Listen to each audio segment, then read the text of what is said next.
Innal hamdalillah nahmaduhu wa nasta'inuhu wa nastaghfiruhu wa na'udzu billahi min shururi anfusina wa min sayyiati a'malina. May yahdihillahu fala mudilla lahu wa may yudlil fala hadiya lahu. Asyhadu an la ilaha illallah wa la syarika lah. Wa asyhadu anna Muhammadan 'abduhu wa rasuluh. Allahumma salli wa sallim ala Muhammad wa azwajihi wa dzurriyyatihi kama shallaita ala Ibrahim wa ala ali Ibrahim wa barik ala Muhammad wa azwajihi wa dzurriyyatihi kama barakta ala ali Ibrahim innaka Hamidum Majid. Syukur kepada Allah Subhanahu wa taala kerana pagi ini kita telah bersama dekat solat subuh secara berjemaah. Kemudian kita akan sambung kita akan isi lagi masa yang ada untuk kelas subuh kita. Untuk kita sambung subjek yang telah kita pelajari dua kuliah yang lalu. Dua kuliah, betul tak? Yang mana last saya tu bulan 11 kan. Bulan 12 tak ada kuliah. Banjir. Sini banjir kan. Tenggelam habis ya. Anak balik kampung hari tu. Tapi masa banjir tu anak kat kampung, Kelantan. Tapi masa kuliah tu anak dah ada sini 2-3 hari. Saya sendiri cuti seminggu saja. Dah balik sini. Tapi semua okey lah ya. Tenggelam waktu tu nampak dalam Facebook ya. Banyak tempat juga. Malam tadi pun anak kuliah di Shah Alam. Session buat apa? Anak tak ingin, tak tahu session tu. Mengajar dah lama tu, tak tahu session buat apa. Tenggelam juga. Kereta-kereta AJK semua tenggelam. Okey, baik ya. Dah ada buku ni kan? Dah ada dah? Oh, cantik ada buku kecilnya tu. Okey, sebenarnya buku ni adalah nota yang asalnya PowerPoint. Ya. Biasalah kita ngajar memang pakai PowerPoint, pakai slide kan. Jadi kita dalam PowerPoint lah ya. Jadi nota yang ada banyak PowerPoint. Nota fiqh muamalah pun PowerPoint, tapi anda dah tukar kepada Word. Yang fiqh ibadah ni anda tak tukar-tukar lagi. Malas kan, pakai yang tu je. Tapi boleh lah, nampak juga kan, jelas kan. Itu PowerPoint lah. Macam ni dia dah tukar macam buat buku. Ni AQS dekat Sungai Buloh. Dia tempat kat mana tak. Okey, baik. Jadi dua kuliah yang lalu, kuliah yang pertama saya bincang tentang sejarah perkembangan ilmu fiqh secara ringkas saja. Dan saya memfokus kepada tabiat fiqh pada zaman Rasulullah sallallahu alaihi wasallam yang disebut sebagai al-fiqhu fi asrin nubuwah. Ya, Islamic jurisprudence in the time of prophecy. Fiqh pada zaman kenabian. Kemudian kuliah yang lalu yang kedua selepas itu saya masuk tentang sumber fiqh lah ya, di mana saya baru sebut sumber yang pertama itulah Al-Quranul Karim. Tapi tak apa. Yang tu ada. Tapi dalam buku ni dah ada. Kita baca buku ni dulu lah ya, sekitar lalu. Muka surat pun tak ada. Pasal ni nota lama, yang baru saya dah masuk muka surat. Baik, muka depan tu tak ada apa-apa lah tu, gambar saya, nama saya kan. Pendahuluan pun tak ada, pasal ni nota saja kan. Ilmu fiqh Islam, fiqh ibadah merupakan perkara yang amat penting, bahkan tidak dijadikan manusia melainkan untuk beribadah kepadanya. Itu surah Az-Zariyat ayat 56, ayat yang sering dibaca oleh mana-mana ustaz bila nak mensabitkan bahawa dijadikan makhluk, especially manusia lah ya, dan jin, melainkan tidak dijadikan kedua-duanya, melainkan hanya untuk beribadah kepada Allah Subhanahu wa taala. Wa ma khalaqtul jinna wal insa illa liya'budun. Tidak aku jadikan jin dan manusia melainkan untuk beribadah kepada-Ku. Dan ibadah ini bukan hanya ibadah-ibadah khususiyah seperti semayang, seperti puasa, seperti haji, baca Quran, zikir atau seumpamanya. Kalau ini hanya ibadah yang dimaksudkan oleh Allah Subhanahu wa taala, nescaya sikitlah ibadah kita. Semayang berapa kali kita semayang satu hari? Kan? Wajib 17 rakaat saja. Campur-campur hak sunat. Ya. Banyak kita buat. Sembahyang sunat tu banyak lah kan. Ada rawatib, qabliyah ba'diyah, ada yang tidak rawatib, muakkad tidak muakkad tu kan. Ada sunat wudu lah, sunat tahiyatul masjid. Kalau dikira-kira as-salawatun nafilah ataupun an-nawafil, sembahyang sunat ni dipanggil the preferable prayers, sembahyang yang tidak diwajibkan ni banyak kan. Tapi tidaklah kita melakukan kesemuanya. Rawatib pun kadang tak cukup. Saya pun sama juga kan. Itulah solat-solat yang digalakkan, yang mengiringi sembahyang fardu, qabliyah baik, ba'diyah baik, yang amat ditekankan dalam syarak. Yang muakkad lah tu kan. Muakkad ni maksud Nabi tak pernah tinggal, melainkan ketika musafir saja Nabi tinggal. 4 rakaat sebelum zuhur, 2 rakaat selepas zuhur, 2 rakaat selepas maghrib, 2 rakaat selepas isyak, 2 rakaat sebelum subuh. 12 rakaat. Ataupun kita boleh kata juga 10 rakaat. 2 rakaat sebelum zuhur tu ada riwayat 2 rakaat, ada riwayat 4 rakaat. Sebab tu yang standard hatta dalam mazhab Syafi'i, kalau kita kata 10 pun betul, kata 12 pun betul. 12 merujuk kepada hadis Ummu Habibah yang diriwayatkan dalam Sahih Bukhari, dalam Sunan An-Nasa'i, Ibnu Majah dan lain-lain. 10 rakaat merujuk kepada hadis Ibnu Umar. Sama saja, yang kata 10 pun betul, yang kata 12 pun betul. Nabi tak pernah tinggal melainkan ketika musafir baru Nabi tinggal. Sebab itu Ibnu Umar radhiyallahu taala anhu, bila dia musafir dia tak sembahyang rawatib. Dan bila orang tanya dia kata, kalau aku buat rawatib, baik aku sembahyang penuh, sembahyang fardu, apa aku nak puasa. Lau sabahtu la atmamtu solat. Kalau aku nak sembahyang sunat, baik aku sembahyang fardu penuh, apa aku nak puasa. Tapi nak sembahyang pun tidak salah.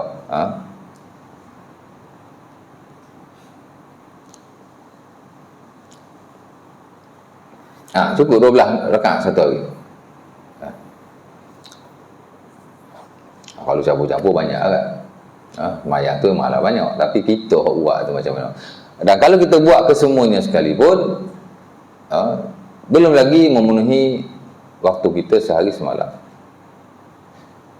Kalau kita fardu 17 rakaat, kalau satu sembahyang 5 minit, kalau 17 rakaat ataupun 5 kali sembahyang baru 20 atau 25 minit. Lebih kurang 2.5% daripada 24 jam yang kita ada.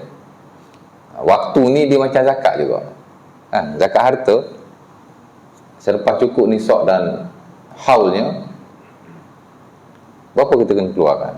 2.5 kan, 2.5%. Kalau emas selepas 80 gram kita kena keluarlah 2.5% jika cukup haulnya, cukup setahun. Kita simpan duit dalam bank, tak usik setahun, kena ikut nisab dia lah. Saya tak tahu nisab berapa Selangor sekarang. 13,000 something lah. Kalilah 80 gram emas kali dengan, sekarang ni 280 kot, 300 kot, saya tak tahu lah, emas naik sekarang ni. Keluarlah angka tu. 2.5% kena keluarkan zakat. Sama dengan waktu kita 24 jam, tolak dengan waktu kita semayang 2.5% juga. Lebih kurang. Ya tak? Hikmah Allah Ta'ala, ya, kebijaksanaan Allah Subhanahu Wa Ta'ala. Sama juga kalau puasa hanya ibadah, maka berapa kali je kita puasa? Hak fardunya Ramadan setahun sekali saja, 30 days within a year, dalam setahun 365 hari, tolak 30%. Berapa persen tu? Tolak 30 hari. Berapa persen je? Less than 10%. Kalau tidak banyak. Puasa sunat banyak kan tuan? Puasa sunat banyak. Tak kurang daripada 3 jenis puasa sunat yang kita ada. Ada yang yearly basis, tahun sekali. Ada yang weekly basis, seminggu sekali. Monthly basis, bulan sekali. Ada yang weekly basis, minggu sekali, dan ada yang daily basis, hari-hari. Bukan mana hari-hari. Puasa sehari, buka sehari. Puasa sehari, buka sehari. Itu dipanggil puasa Nabi Daud. Afdalus siyam, siyamu Daud.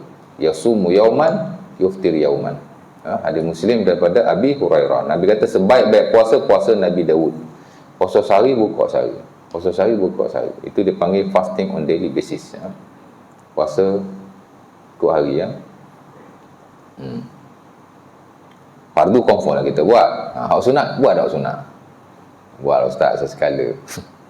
Kan? Jadi tak banyak lah ya. Kalau kita puasa hari-hari, hak tadi, 1 hari buka, 1 hari puasa, mungkin kita isi sebahagian besar daripada waktu kita dengan puasa. Tapi how many of us? Berapa ramai di kalangan kita yang puasa sedemikian? Tak banyak lah ya. Mana puasa sendiri adalah ibadah yang kita tidak memenuhinya waktu kita. Dan begitulah yang lain. Baca Quran, zikrullah ya. Tapi dengan sebab Allah Ta'ala jadikan semua yang kita lakukan ada nilai ibadah. Sama ada ibadah khususiah hak tadi, sembahyang, puasa, zakat, haji, baca Quran, zikir, ataupun selain daripada ibadah-ibadah khususiah. Semua ada nilai ibadah di sisi Allah Subhanahu. Allah Ta'ala jadikan ada ibadah belakang. Tadi bangun tidur, masuk tandas, ibadah. Dengan syarat sebelum masuk tandas baca doa. Jadi ibadah. Jadi kita ni betapa Allah Ta'ala nak beri kebaikan, pahala, sampai dalam tandas pun boleh buat pahala tu. Bukan berzikir dalam tandas tu. Nak masuk tandas, baca doa. Nak masuk tandas, mana hal-hal yang bersabit dengan qada hajat pun dapat pahala. Malah Allah Subhanahu Wa Ta'ala memuji orang yang qada hajat dengan betul. Nanti kita akan belajar dalam bab qada al-hajat, bab yang ketiga atau kedua. Bab ketiga, air, bekal makanan, bab qada hajat. Surah At-Taubah ayat ke-8 tak silap saya. Allah Ta'ala memuji ya. Fihi rijalun yuhibbuna an yatatahharu wallahu yuhibbul mutahhirin. Allah Ta'ala kata di kalangan mereka ada lelaki-lelaki yang suka bersuci. Allah Ta'ala suka orang-orang yang bersuci. Dalam sunnah Abi Dawud, Nabi SAW bertanya kepada orang-orang Kubah, Inna Allah qad ahsana ilaikumus sana fama sanatum. Wahai ahli Kubah, Allah Ta'ala memuji kamu dengan pujian yang baik. Apa kamu buat?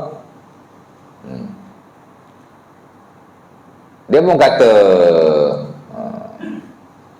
kunna idza qadaina hajatana istanjaina bil ma. Kami bila qada hajat, kami istinja dengan air. Ada riwayat kunna nutbi'u al-hijarat al-ma. Ada riwayat kami bila beristinja dengan batu, kami beristinja pula dengan air. Digabung dua-dua. Tapi hadis itu tidak sahih. Ada hadis itu yang digunakan pakai dalam mazhab Asy-Syafi'i, afdal kita gabung kedua-duanya bila beristinja. Guna batu dulu baru guna air. Afdal dulu. Dia pakai hadis itulah. Itu standard dalam mazhab Asy-Syafi'i ya. Tapi tak payahlah lepas ni cari batu bawa masuk tandas. Tak usah kata afdal kan, menyusahkan pula. Afdal lah di sisi mazhab Syafi'i, tapi tak afdal di sisi mazhab yang lain. Cukup dengan salah satu daripada kedua-duanya. Pasal hadis itu tidak sahih. Memberatkan pula. Jadi ada nilai ibadah lah kok kita buat. Sementara kalau kita berurusan sesama kita kan, lepas sembahyang sekejap lagi ajak ustaz pergi sarapan, contohlah ya. Tak ajak pun tak apa, tapi kalau ajak lagi bagus. Ustaz-ustaz pagi pun lapar juga, ustaz nak makan aja. Malam tadi anak kuliah ajak makan, member ajak makan lepas kuliah nak jumpa di Syalam, surau pun ajak makan. Pergi jugalah surau kan. Surau tu selalu dia punya education ajak makan. Ajak makan ustaz pergi ya kan. Rezeki jangan ditolak, musuh jangan dicari.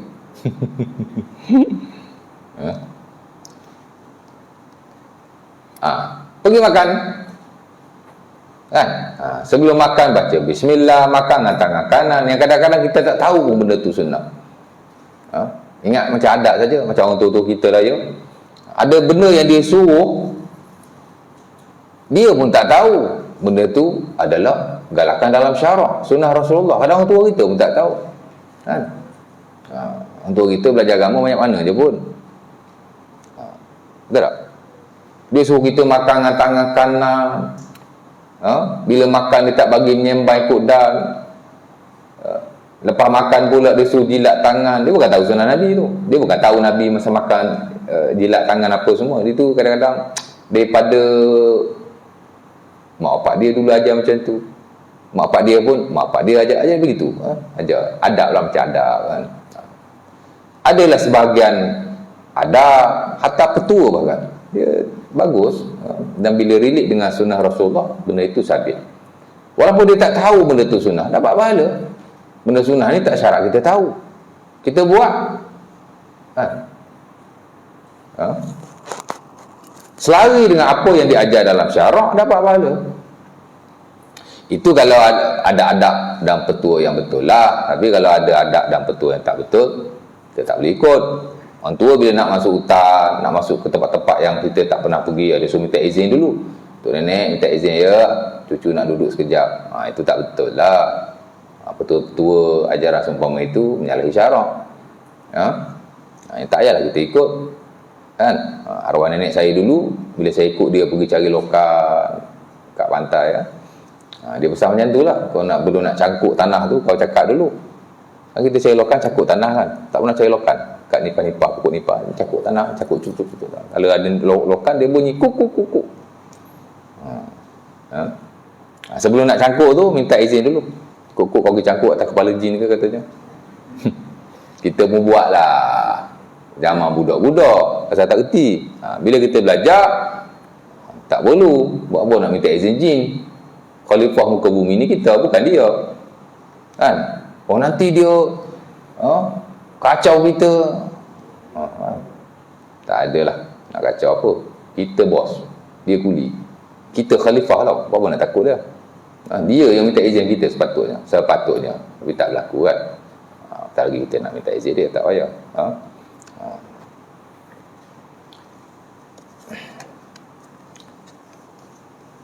Jadi macam tu. Itu dipanggil taklidul aba. Tok nenek kita boleh ikut, tapi jangan taklid. Apa yang betul kita ikut, apa yang tak betul atau tak selai kita jangan ikutlah. Balik pada yang tadi. Jadi ada nilai ibadah belakang. Kita pergi makan, buatlah benda-benda seumpama itu. Apa lagi kita buat? Pergi kedai beli barang, semua dapat lah. Jadi setiap perilaku yang kita lakukan, baik yang ibadah khususiah tadi, baik hal-hal yang bersabit dengan muamalah, human dealing kita dengan manusia, kita buat itu, kita buat ini, every single moment, semua ada nilai ibadah di sisi Allah Subhanahu Wa Taala. Dapat pahala all the time. Kan? Sebab Allah Taala dah kata, aku tak jadikan manusia melainkan untuk beribadah kepadaku. Kalau ibadah kita hanya ibadah khususiah, maka tak banyaklah pahala yang kita dapat. Tapi dengan sebab Allah Taala jadikan semua perbuatan kita ada nilai ibadah di sisinya. Cuma beza kita nak kena tahu. Lepas tu ulama letak peristilahan ibadah khususiah ni bukan ibadah mahdhah, the real ibadah, the absolute ibadah. Benda-benda selain daripada ibadah khususiah dia ibadah juga, tapi asal dia bukan ibadah. Masuk tandas bukan ibadah. Tapi dengan sebab kita buat ada adab yang ditata carakan dalam syarak, dia jadi ibadah. Itu disebut sebagai ibadah yang tidak mahdhah. Ibadah ghair mahdhah, an absolute worshipping, an absolute ibadah. Asal dia bukan ibadah, tapi ada tata caranya yang dilakukan oleh syarak. Jika kita lakukan, kita dapat pahala. Macam itulah ya. Naik kereta bukan ibadah, tapi buka pintu kereta, bismillah. Duduk atas kereta, alhamdulillah. Baca doa, alhamdulillah subhanalladzi sakhkhara lana hadza wa ma kunna lahu muqrinin wa inna ila rabbina lamunqalibun. Senyum sikit, ketawa sikit. Macam gila dia ketawa tu. Itu dilakukan oleh Ali bin Abi Talib dan Sunan Abi Dawud.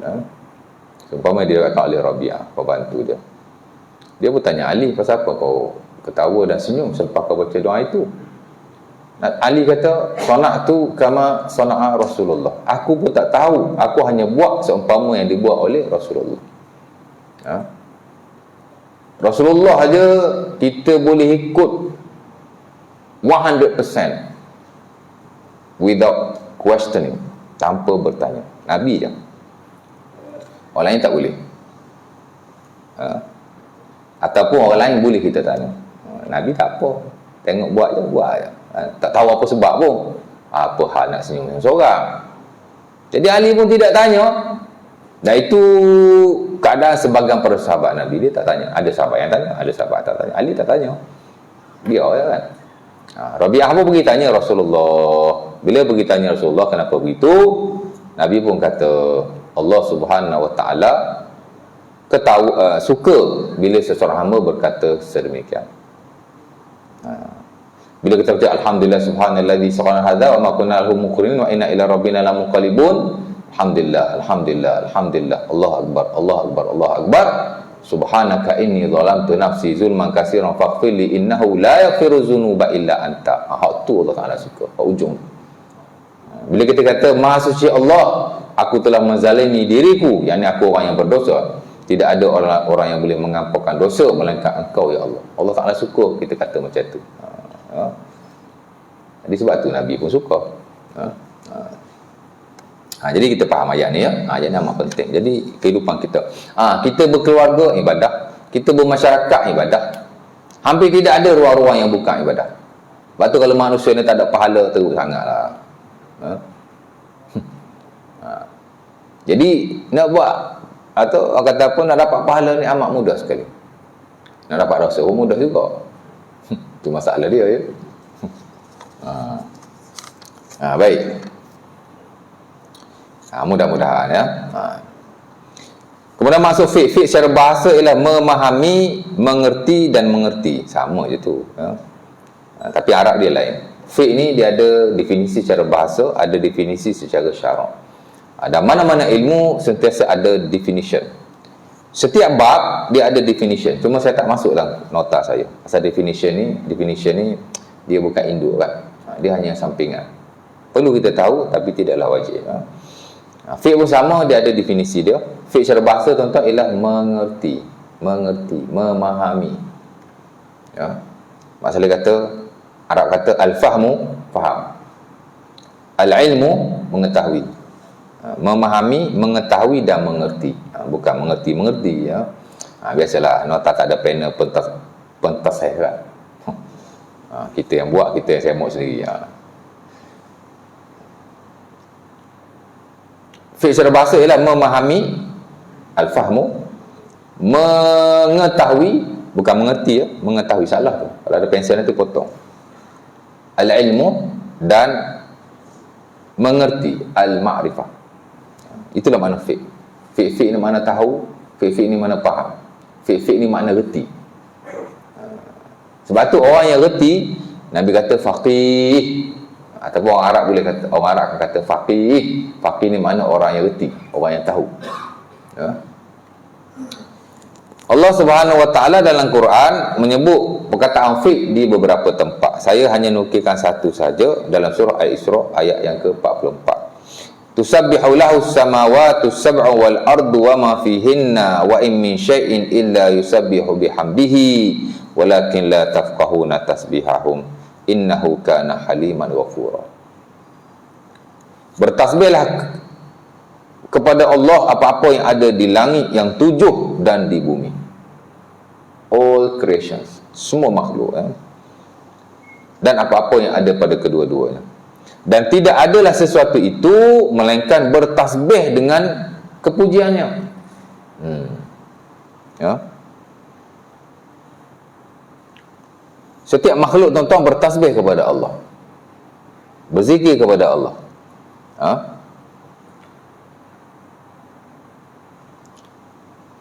Ada riwayat dia berkata subhanallah wa bihamdi.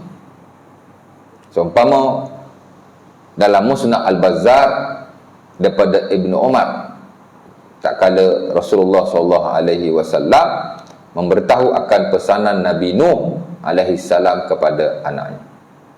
Dia pesan anak dia beberapa perkara dan dia larang beberapa perkara. Antara yang dia pesan ialah supaya anaknya membaca subhanallah wa bihamdi. Tapi dengan bahasa dia lah, tak pastilah Nabi Nuh ni bahasa apa, wallahu ta'ala a'lam. dan tak perlu tahu pun. Tidak ada kepentingan syarak. Yang perlu tahu ajaran dia.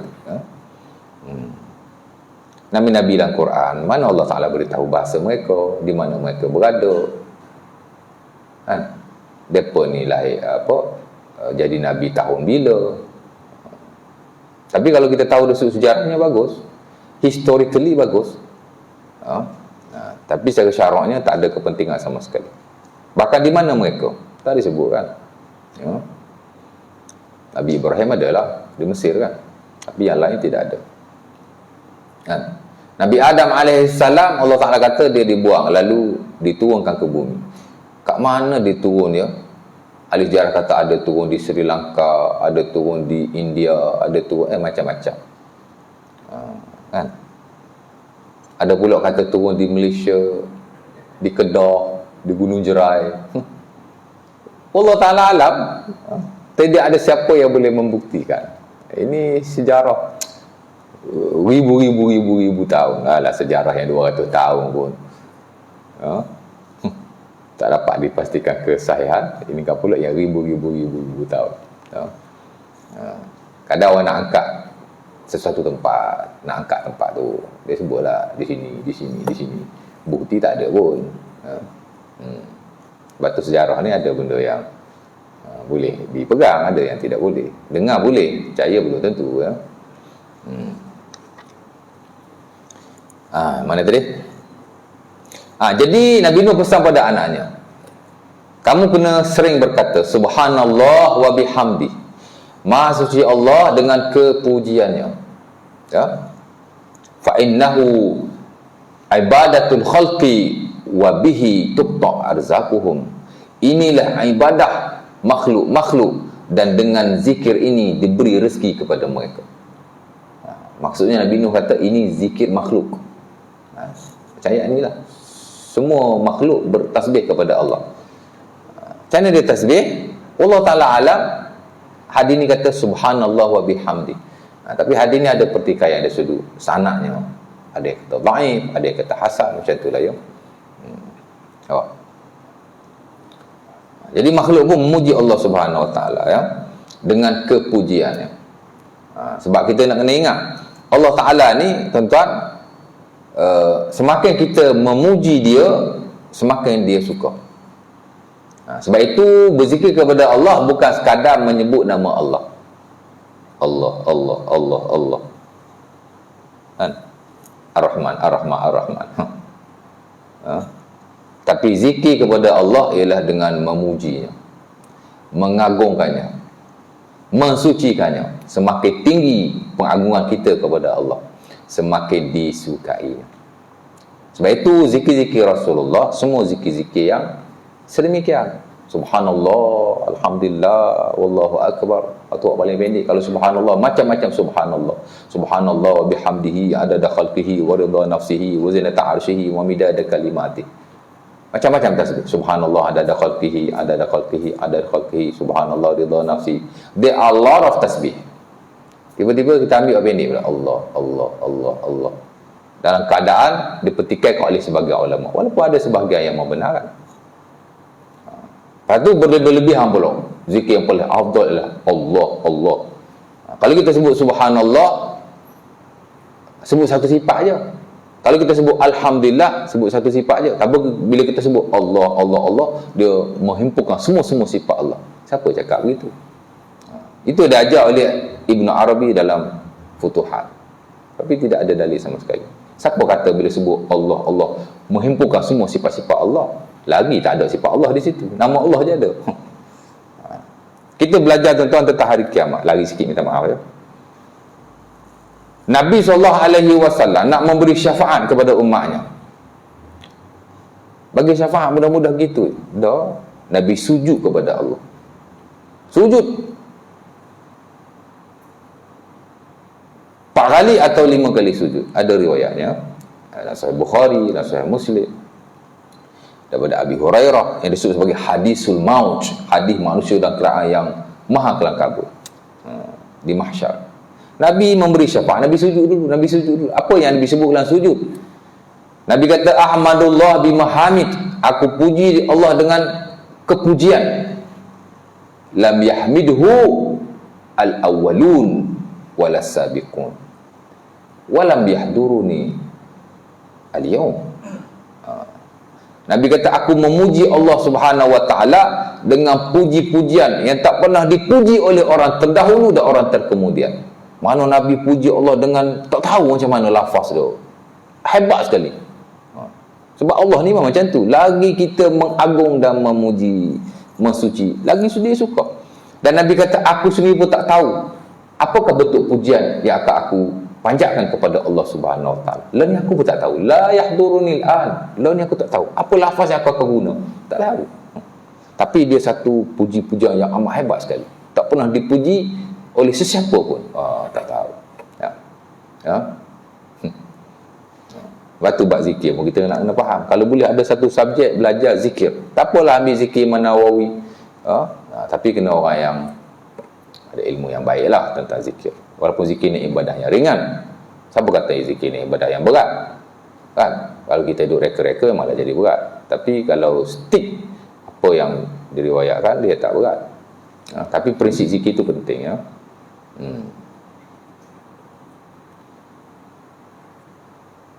Ulama-ulama kita dulu ulama-ulama kita dulu macam Ar-Ramli, ya, dia mengharuskanlah zikir Allah ni.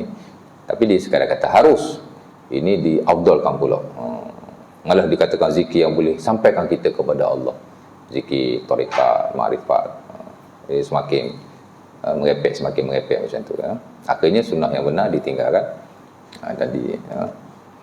Baik, nak cerita semua bertasbih kepada Allah, ya. Makhluk bertasbih kepada Allah. Walakin la tafqahuna tasbihahum. Itu poin dia. Tapi kamu tidak mengerti, memahami, mengetahui akan tasbihnya. Kenapa kita tidak mengetahui? Karena ini benda gaib. Kan? Dan benda gaib kita tidak boleh mendengarnya. Ya. Nabi SAW pada satu ketika dia nak makan. Dia dengar makanan bertasbih. Ya. Jadi makhluk ni banyak bertasbih kepada Allah. Kesemuanya Allah Ta'ala sebut, kan. Cuma kita tak faham. Itu maksudnya. La tafqahuna tasbihahum. Maksud fiqh tu ialah kamu tidak mengetahui, mengerti. Fiqh, kan. La tafqahun daripada fiqh lah tu. Cuma ini lafaz jamak. Dan dia adalah fi'il mudhari' bagi orang belajar bahasa Arab lah, ya. Ada seorang masjid buat kelas bahasa Arab, very good. Belajar bahasa Arab yang basic-basic, ya, supaya kita tahulah. Bila kita baca Al-Fatihah, kita tahu makna dia, perkataan demi perkataan, word by word. Bagus juga tu. Jangan ingat orang veteran tak boleh belajar bahasa Arab, ya. Basic Arabic, everyone can learn. Semua orang boleh belajar. Saya ada member tuan-tuan, pencen engineer, tapi bahasa Arab agak baik. Lepas dia pencen, dia belajar ambil kelas bahasa Arab di Bangi. Very good lah. Ada orang dia bagus, dia ada semangat nak belajar, ya. Ilmu ni ibadah, ya. Ilmu bukan sekadar ilmu, tapi ilmu tu sendiri adalah ibadah. Innahu kana haliman ghafura. Allah Ta'ala, berapa minit dah, ya? Mata saya tak nampak. Baru 34 minit. Macam dah sejam, ya. Innahu kana haliman ghafura. Allah Ta'ala sesungguhnya dia halim. Mana halim? Sahabat saya ada nama Halim. Halim ni makna lembut, sopan. Sopan, santun, ya. Allah Ta'ala halim, sopan sungguh, santun sungguh, ya. Ghafura, maha pengampun, ya. Fi secara istilah ataupun syarak, tadi secara bahasa. Secara bahasa ni maksudnya ialah apa yang orang Arab faham. Itulah maksud secara bahasa, ya. Secara syarak pula ialah apa yang terkandung dalam syarak, apa yang terkandung dalam Quran dan hadis Nabi. Itulah maksud secara syarak. Makna secara bahasa diambil daripada orang Arab. Makna secara istilah atau syarak diambil daripada nas-nas syarak. Ada beza tu, ya. Fiqh secara syarak ialah al-ijtihad. Ni pun satu hal juga. Dia daripada belakang baca, ya. Ma'rifatul ahkami syar'iyyah al-amaliyah al-muktasabah bi adillatiha syar'iyyah wa tariquha al-ijtihad. Arab biasa baca daripada kanan ke kiri, saya ambil daripada kiri ke kanan pula. Ngepek ustaz ni kan. Bila pering dia keluar macam tu kan. Jadi yang betulnya baca daripada belakang tuan-tuan. Nota tu. Kau tengok siapa yang karang nota fiqh ni. Takrif pun kelang kelibut. Tak tahu dia keluar macam tu kan. Nota saya elok je. Yang dalam PDF lah je. Tapi bila print dia keluar macam tu je. Tak tahulah tuan-tuan okey kot. Okey. Okey tak Ji? Haji punya nota Ji? Okey tak Haji punya nota? Dia mula al-ijtihad dulu ke mula makrifah dulu? Tak tahu? Syekh? Mana Syekh dia? Dia nota tu dia yang mula al-ijtihad dulu ke dia mula makrifah dulu? Ijtihad dulu sama macam Ana juga lah ya. Bila print dia keluar macam tu. Tapi dalam PowerPoint dia okey. Fiqh syara' ialah mengerti hukum hakam syara'. Fiqh ni ialah mengerti hukum hakam syara' yang bersifat amali. Dia bukan akidah ya. Dalam fiqh kita tak belajar akidah. Tapi kadang-kadang kita sentuh jugalah bila kita lalu macam tadi kan. Saya lalu bab ghaib, saya sentuhlah juga. Tapi fokus fiqh ni ialah belajar tentang hukum hakam amali, yakni yang bersifat perbuatan kita. Ada yang ibadah khususiyah, sembahyang, puasa, zakat, haji. Ada yang bersifat muamalah. Kita belajar dalam fiqh muamalah harta umpamanya. Dalam fiqh muamalah harta ada 9 atau 10 bab yang besar sekurang-kurangnya. Ada bab jual beli lah macam-macam kan. Ada bab kemasyarakatan pula, ada bab perkahwinan, kekeluargaan. Itu semua adalah hukum hakam amali. Ya. Sebab tu ibadah ni hanya satu part daripada fiqh Islam. Ada lagi 4 part yang lain. Ya. Ada 4 lagi bidang yang lain.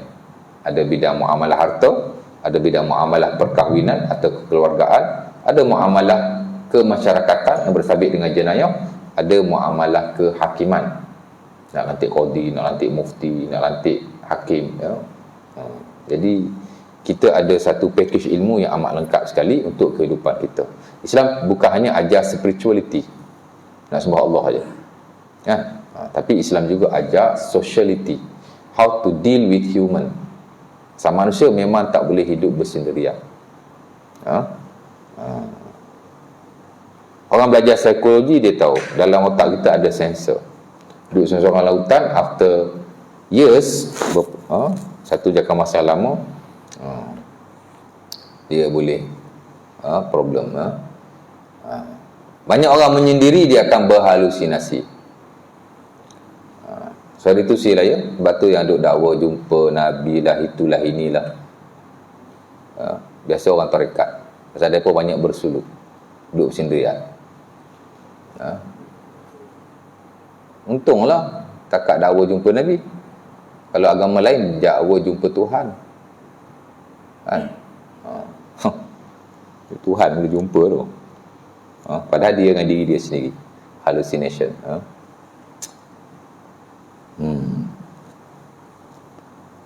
Sahabat Nabi tuan-tuan balik dari satu peperangan. Diriwayatkan oleh Al-Imam Ibn Jauzi dan Talbid Iblis daripada Abi Imamah. Dia nampak satu gua. Dia kata bagus ni kalau aku duduk dalam gua ni ibadah seorang-seorang kan, macam Nabi kat Gua Hira dulu. Balik tanya Nabi. Nabi kata tak boleh. Nabi pergi Gua Hira dulu sebelum dia jadi Nabi. Lepas jadi Nabi, mana ada Gua Hira lagi? Kan? Dia bersama masyarakat, membangunkan mereka dan memajukan ummah. Inilah kependitaan kita, Nabi kata. Islam ni itulah dia punya pendeta dia. Bukan pendeta duduk seorang-seorang macam agama dulu. Al-muktasabah bi adillatiha asy-syar'iyyah. Fiqh ni ialah mengetahui hukum hakam yang bersifat amali, bukan akidah ya. Dan dia diambil daripada dalil-dalil syarak. Belajar fiqh ni tuan-tuan, kita memang nak tahu hukum, tapi dia amat berkait rapat dengan dalil. Sehingga kalau tidak ada dalil, tidak ada fiqh. Tak ada hukum. Ya. Sebab tu belajar fiqh ni walaupun hak paling basic, dia mesti juga disertakan dengan dalil-dalil tertentu. Tak ada syarat setiap hukum dinyatakan dalil, tapi ada sebahagian perkara memang perlu dinyatakan dalil.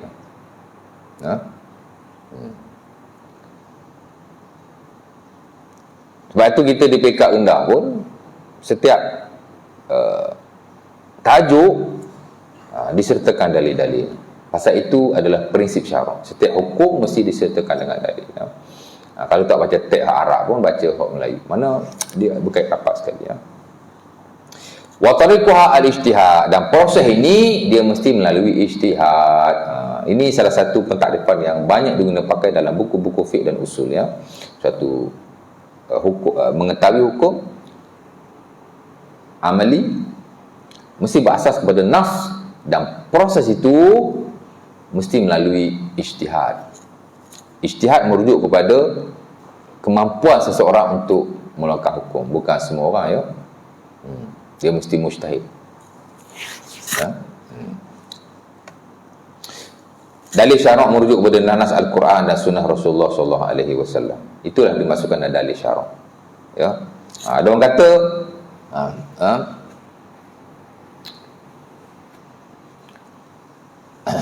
ada orang ajar satu amalan,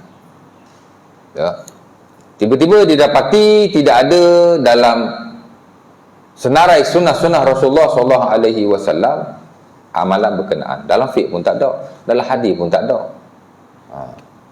Lalu ramailah orang mempertikaikannya. Tiba-tiba ada yang mempertahankan, katanya kita orang awam, dalil kita ialah ulama, bukan dalil hadis Nabi. Satu keadaan mungkin betul. Maknanya orang awam ni dia tak perlulah tahu hadis Nabi, ayat Quran satu persatu. Ulama itu sudah memadai untuk nak menjelaskan satu amalan, satu hukum kepada. Tapi make sure dia betul-betul ulama lah. Dia tu kena ada nas lah.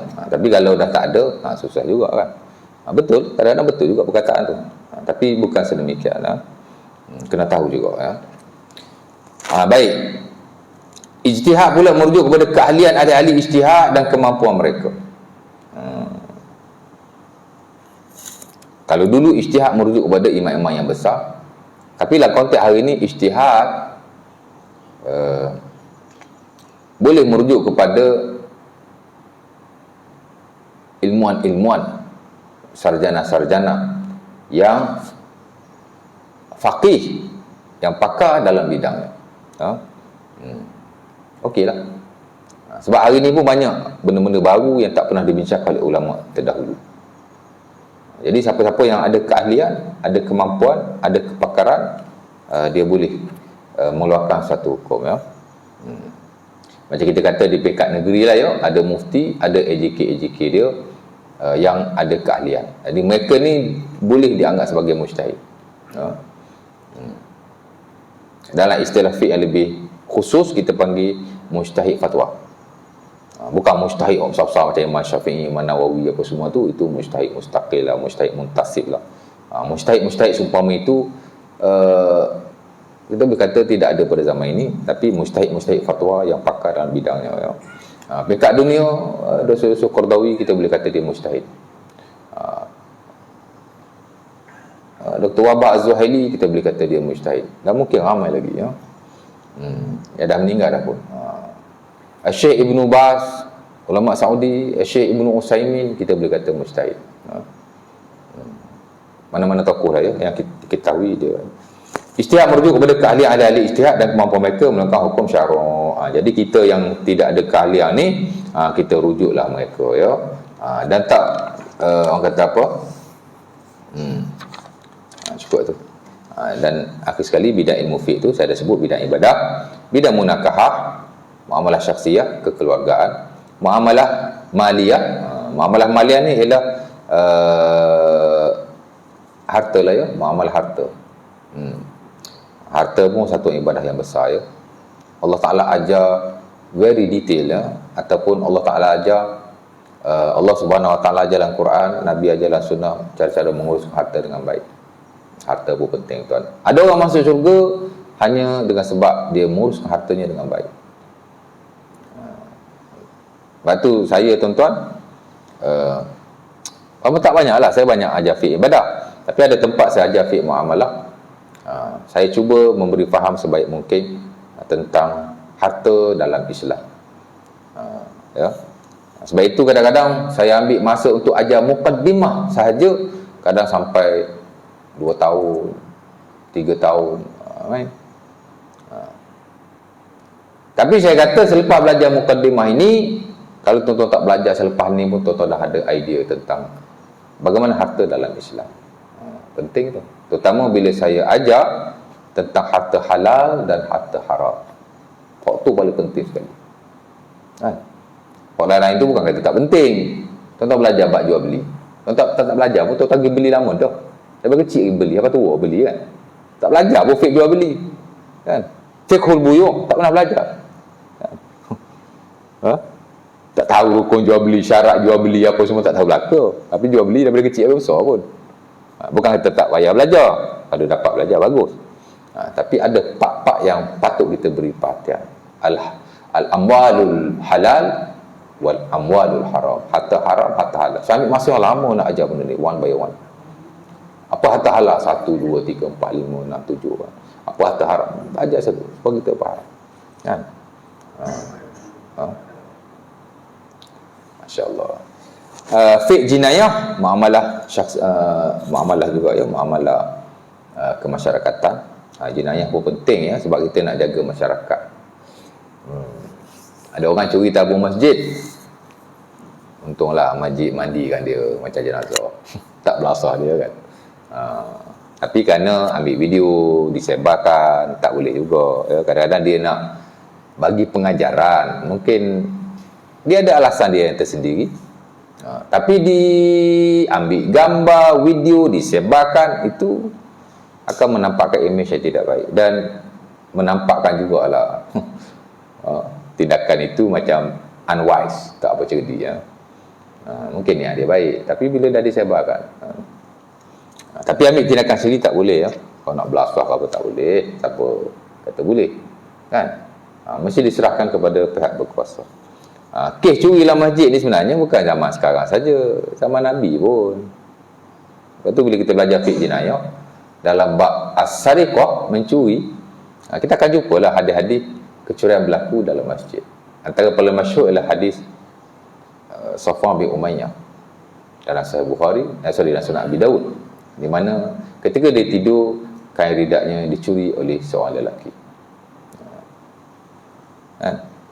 Akhirnya Nabi potong tangan dia. Tapi tak adalah orang tangkap dia, orang belasah dia. Sama juga dalam kisah Anas bin Malik, kita belajar ada seorang Arabi main kencing kat masjid. Sahabat lain nak belasah, Nabi larang. Fazajaruhu, Nabi tak pernah. Jangan belasah dulu, tengok dulu dia ni macam mana. Rupanya dia tak tahu tak boleh kencing di masjid. Ada orang tak tahu tuan. Jangan ingat orang semua cerdik macam kita. Itu pun penting ya. Kemudian fiqh qada. Fiqh qada ni ialah fiqh kehakiman. Mungkin kita bukan nak jadi hakim, bukan nak jadi mufti, bukan nak jadi qadi, tapi prinsip ilmu tu penting ya. Jenis orang macam mana yang boleh jadi hakim, yang boleh jadi mufti, dan dibincangkan juga tentang kesaksian. Siapa boleh jadi saksi ya, penting juga kerana dia membincangkan tentang sifat-sifat orang Muslim. Orang Islam dia mesti adalah, dan dia mesti ada sifat siqah. Adalah ni makna dia kena adil. Dia tak boleh ada sifat-sifat kefasikan, kemunafikan. Itu bidang-bidang dalam fiqh ya. Kita bincang satu je, fiqh ibadah. 4 lagi tu subjek lain lah. Mungkin ada ustaz lain yang ajar. Tapi fiqh ni tuan-tuan belajar menarik. Satu subjek yang amat menarik sekali. Very interesting subject. Fiqh apa-apa pun. Saya ni mesti tuan-tuan ajar fiqh ibadah. Tapi kalau fiqh muamalah tak ada pensyarah, tak cukup, saya masuk orang offer kan, admin offer. Ustaz, ada kosong satu subjek ni. Boleh ajar fiqh muamalah. Bukan bidang kita pun. Di basic-basic boleh lah ajar. Ada kosong fiqh munakahat, masuk mengajar. Kalau kita tak tahu, kita tambah ilmu.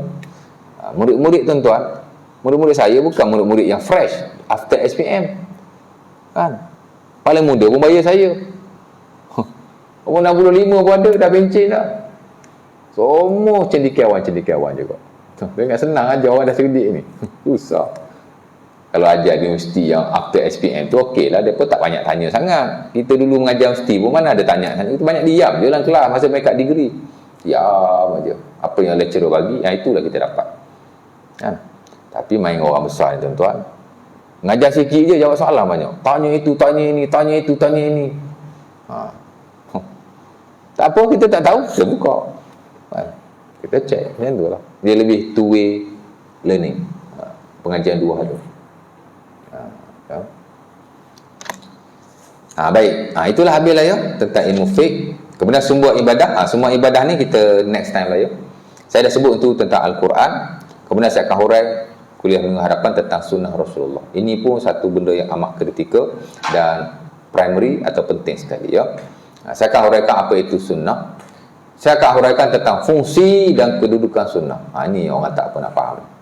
The function of the sunnah of the Prophet. Fungsi sunnah Rasulullah. Ya.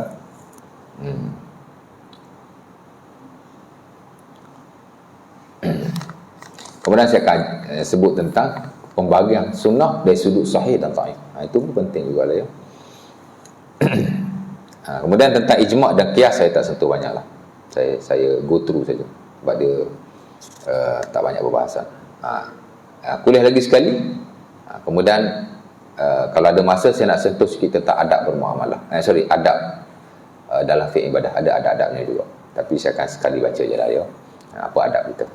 Kemudian habis tu, lepas tu kita mulalah kitab kita yang pertama. Itulah Kitabut Taharah. Dimulai dengan Babul Miyah, the chapter of water. Ya. Di mana saya akan baca nota ini, saya akan huraikan insya-Allah. Dan sekurang-kurang satu bab ni saya akan ambil 2 kuliah sekurang-kurangnya. Insya-Allah taala. Ada nak tanya apa-apa ke? Tak ada soalan? Bismillah. Sunat Zuhur selepas pemanggilan.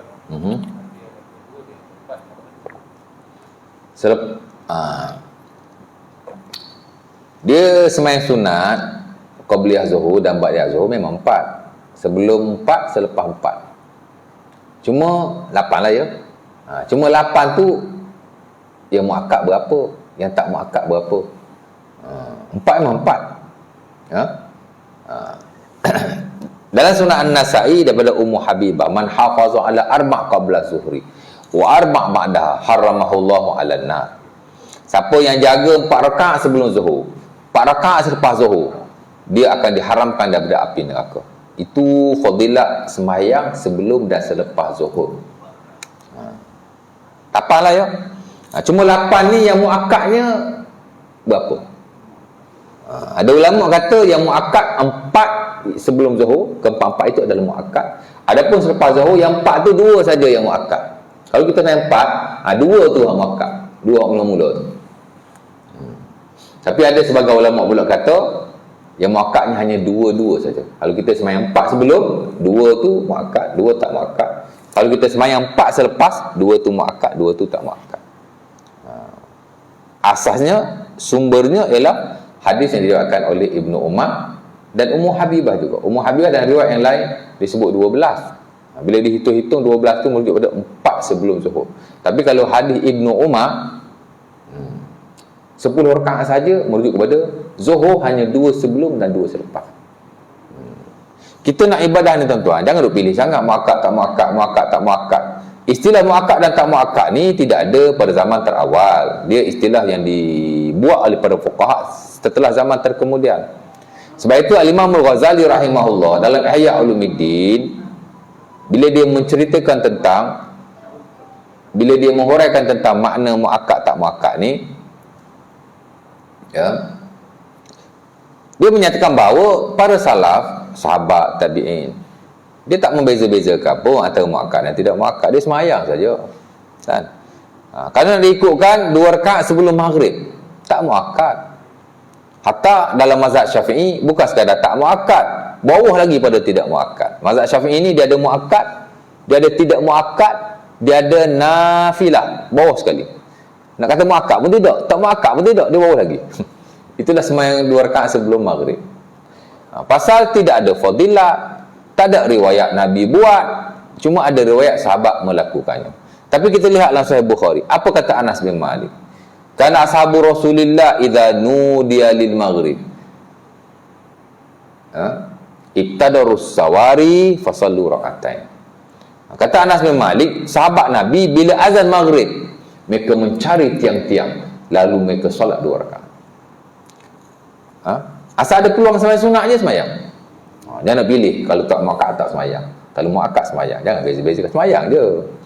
Tapi jangan kita sembahyang tidak muakkad, kita tinggal pula yang muakkad tak bagus juga macam tu. Mana ada segi ibadah ni? Kan? Muakkad tak muakkad tu hanya peristilahan ulama saja, base kepada kalau Nabi merutinkan dia jadi muakkad. Walaupun tak ada fadilat. Asas kepada muakkad ni bukan fadilat. Nabi rutin ke tak rutin? Ya, itu disebut oleh Imam Al-Ghazali rahimahullah, baik dalam Ihya, baik dalam buku usulnya Al-Mustasfa. Tapi kalau ada fadilat tapi tak ada riwayat Nabi merutinkan, dia tak jadi muakkad. Tapi bila tengok fadilat, hebat. Saya suka sembahyang sebelum asar walaupun dia tidak muakkad. Kan? Tak muakkad sebelum asar ni, tapi saya suka sembahyang. Dapat 4 rakaat, oh sedap betul. Nabi kata Nabi kata rahimallahu ra'an shalla qabla al-asri arba'an. Hadis Abi Daud daripada Ibnu Umar. Nabi kata Allah Taala merahmati orang yang sembahyang 4 rakaat sebelum asar. 4 rakaat sebelum asar ni ataupun qabliyah asar ni sebab tak ada riwayat Nabi merutinkannya. Tapi fadilat dia besar. Dapat rahmat Allah. Dapat rahmat Allah, nak apa lagi? Kan? Kalau sebut pahala, kita kata mungkin biasa. Ini sebut rahmat Allah. Siapa yang sembahyang dapat rahmat Allah. Dia tidak muakkad, tapi siapa sembahyang dapat rahmat Allah. Jadi sembahyanglah walaupun tidak muakkad. Kan? Jadi macam itulah ya. Bilal bin Abi Rabah dalam Sunan Abi Daud, tak apa, siapa nak berat boleh berat lah ya, pada lama. Saya pun nak berhenti biar ada soalan. Tak apa, saya jawab. Nak bagi faham muakkad tak muakkad ni kan. Yang Haji tanya tu dah terjawab dah, tapi saya bagi ekstra sikit. Bilal bin Abi Rabah dalam Sunan Abi Daud, Nabi tanya dia, aku dengar tapak kaki kau dalam syurga, apa yang kau buat? Ya? Katanya ketika Isra' dan Mi'raj, ada riwayat lain dalam mimpi Rasulullah. Itu yang disebut oleh Al-Imam Ibn Hajar dan dikuatkan oleh beliau. Orang kata Nabi dengar tapak kaki Bilal dalam syurga ni bukan masa Isra' Mi'raj, tapi dalam mimpi. Nabi kan mimpi pergi syurga, pergi tu, pergi ni kan. Pergi syurga, jumpa malaikat, macam-macam kan Nabi mimpi orang azab kan. Jadi Bilal pun jawab. Yang biasa kita tahu Bilal jawab, aku tidak wuduk melainkan aku sembahyang 2 rakaat. Solat sunat wuduk kan. Tapi ada riwayat yang lain dalam Sunan Abi Daud, bila kata ma asabani hadasun illa tawaddatu indaha wa ma adzantu illa sallaitu rakaatain. Bila kata aku tidak berhadas melainkan aku berwuduk. Hak biasa kita tahu dia tidak berwuduk melainkan dia akan solat 2 rakaat, yang ni solat sunat wuduk. Tapi dalam hadis ni dia tidak berhadas melainkan dia berwuduk. Menggabungkan kedua-duanya, bila dia ada hadas je, dia terus berwuduk dan dia terus solat. Mana dua-dua dia buat?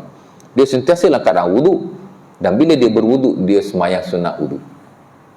Kemudian dia berkata, ma'azantu qattun illa sallaitu rakaatain. Aku tidak azan melainkan aku solat 2 rakaat. Mana sebab bila masuk syurga lebih awal? Sebab 2. Pertama, dia sentiasa berwuduk dan dia solat sunat wuduk. Yang kedua ialah kerana dia sentiasa solat selepas azan. Ya. Lepas azan je solat 2 rakaat. Lepas azan je solat 2 rakaat. Merujuk kepada solat qabliyah seumpama ini. Solat qabliyah ni banyak yang tidak muakkad. Qabliyah maghrib tidak muakkad, tidak muakkad. Qabliyah isyak tidak muakkad. Kan? Qabliyah zuhur pun ada kata 2 je muakkad, 2 lagi tidak muakkad. Qabliyah asar confirm tak muakkad. Tapi kalau ikut hadis Bilal, antara sebab dia masuk syurga lebih awal ialah dia jaga sembahyang selepas azan. Jadi bab muakkad tak muakkad ni jangan kita terlalu orang kata ni sangat sampai kita pilih-pilih pula. Nak muakkad, nak semayang muakkad saja. Tak muakkad tak pun nak semayang. Semayang saja tuan-tuan. Kerana setiap ibadah yang kita lakukan ada kelebihannya. Cuma bezanya yang muakkad ni dirutinkan oleh Rasulullah SAW. Kelebihannya di situ. Maka kita buat kedua-duanya. Dan kalau kita lebihkan yang muakkad tidak ada masalah. Cuma jangan tak semayang langsung yang tak muakkad tu. Masuk masjid baru lepas azan. Relax. Tentang tak muakkad. Semayang lah. Ada masa semayang. Daripada kita duduk saja. Saya duduk saja, saya zikir tak apa. Tapi semayang ni kita perbanyakkan. Semayang-semayang semua ini dia akan tampung lah semayang fardu kita yang lompang-lompong sana sini. Kita semayang fardu tak perfect tuan-tuan. Kalau nak diikutkan, kita semayang fardu saja dah cukup untuk kita masuk syurga. Banyak hadis Nabi. Tuan-tuan belajar hadis 40 Nawawi kan? Ada hadis Muaz bin Jabal. Ada sahabat kata, aku nak semayang 5 waktu je. Aku tak nak semayang sunat. Boleh aku masuk syurga? Kata boleh.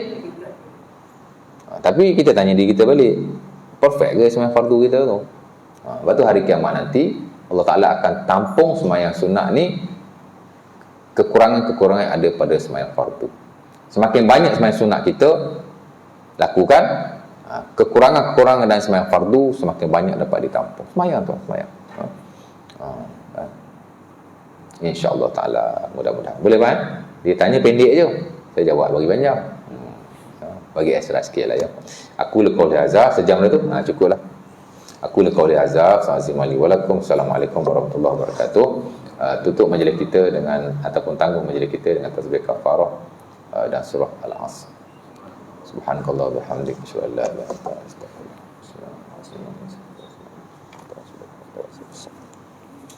Bismillah. Okay, masih banyak je. Syekh tadi balik lah? Kerja dia je?